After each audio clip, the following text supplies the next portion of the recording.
Now, before the likes of Tony Adams, Patrick Vieira, or maybe to a certain extent, Pat Rice, the precursor to those players, who were, of course, all captains at Arsenal, was this guy, Frank McLintock.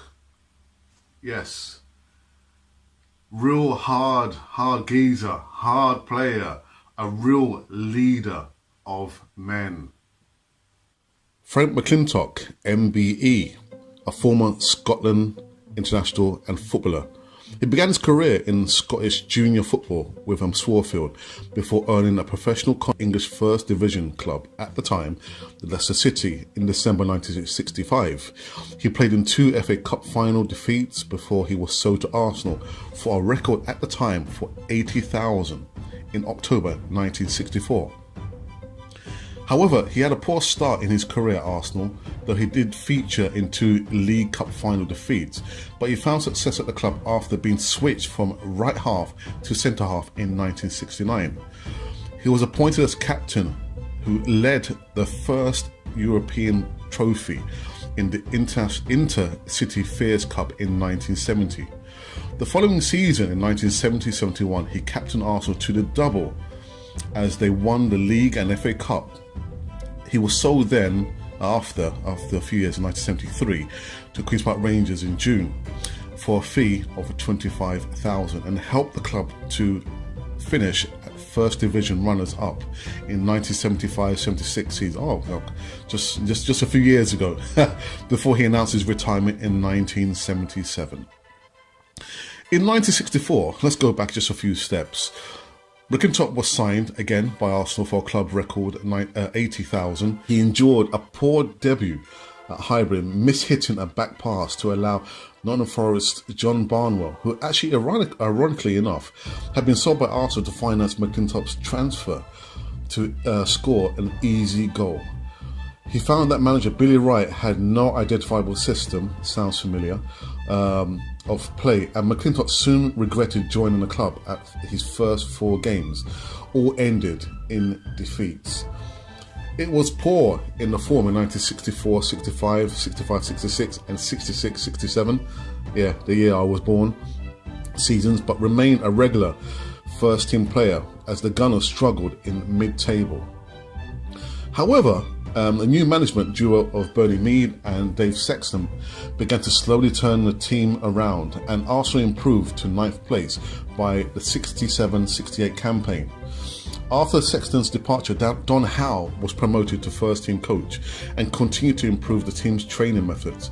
They reached the League Cup final at Wembley Stadium in 1968, but were beaten 1-0 by, Leeds, with Arsenal having an equalised goal ruled out after McLintock was adjudged to have fouled goalkeeper Gary Sprake. In the summer, he was named Arsenal's Player of the Year, and his final 4-year contract came to an end. He was appointed as team captain in 1968-69 season, taking over from Terry Neal, and signed a new 4-year contract. For the second successive season, Arsenal reached the League Cup final as his opponent Swindon Town were from the 3rd Division. McLintock expected that he would finally secure a trophy on his 4th visit to Wembley. However, Swindon won 3-1 after extra time, and McLintock blamed an influenza outbreak that affected him and 5 other first team players on the day, and also blamed the Horse of the Year show for ruining the pitch. Oh, terrible. The disappointment did not detract from their league form, however, and they secured a place in the Interfairs Cup with a 4th place finish. He started in 1969-70 season at centre half after initially filling in at the position for an injured Peter Simpson towards the end of the previous campaign. This in turn allowed George Graham to move back and play at centre half. McLintock and Simpson formed a highly effective centre-back partnership and soon mastered the offside trap. That also sounds familiar too, but we'll talk about that at a later podcast. In Europe, he missed the first 2 rounds due to injury before returning to starting 11 for victories over Rouen in France, FC Bacau, Romania and Ajax, Netherlands, to reach the final against Belgium club Anderlecht.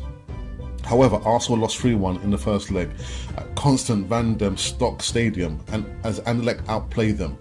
They turned the tie around at Highbury, though, and won the game 3-0 and 4-3 to secure the club's first major trophy in 17 years.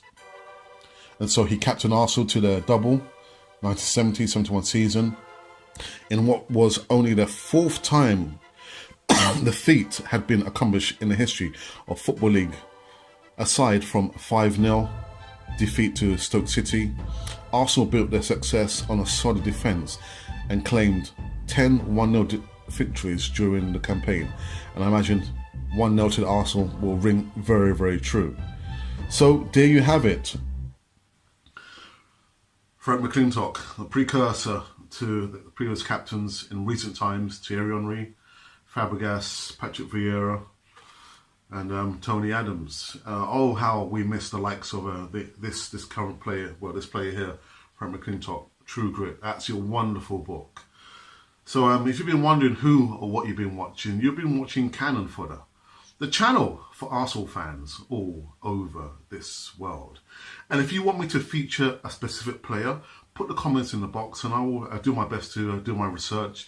And yeah, it'll be almost and upwards. And until then, I'll see you on the next video.